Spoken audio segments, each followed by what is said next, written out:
ఒక community activity generate చేయడానికి ఒక చెరువు అనే దాన్ని ఉపయోగపడుతుంది అనేటటువంటిది కూడా ఆ నేపథ్యంలో ఈ చెరువులన్నింటినీ కూడా ఈ రోడ్ మ్యాప్ నెక్స్ట్ 10 yearsలో 1100 చెరువులు మనం డెవలప్ చేసి మంచి గ్రీనరీ తోటి వాటర్ ఉంటే కనుక గ్రౌండ్ వాటర్ టేబుల్ పెరుగుతుంది.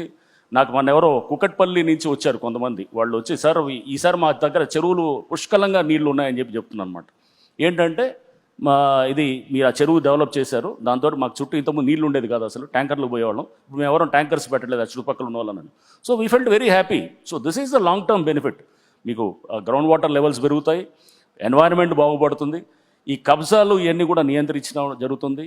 అండ్ నెక్స్ట్ దీంతో పాటు మనకి వాతావరణంలో మార్పులు వస్తాయి. The basic culture it self undergoes change అనమాట. మన బేసిక్ కల్చర్ ఏంటంటే భూములు కొట్టేయటాలు, లేకపోతే ప్రభుత్వ భూములైనా ఒక సర్వే నెంబర్ చూసి ఒక దగ్గర కట్టటాలు, ఒక దగ్గర పర్మిషన్ తీసుకొని ఇంకో దగ్గర కట్టటాలు, ఇవన్నీ they are being now fine tuned అనమాట. అంటే ఒక బెటర్ డైరెక్షన్లో సొసైటీ మూవ్ అవ్వటానికి హైడ్రా అనే సంస్థ ఏదైతే ప్రభుత్వం తీసుకొచ్చిందో ఇది దోహదపడుతుందని చెప్పి నేను అనుకుంటున్నాను. Thank you so much Ranganath గారు, మన వేటి న్యూస్ కాంక్లేవ్లో పార్టిసిపేట్ చేసింది. Thank you sir. Thank you అండి.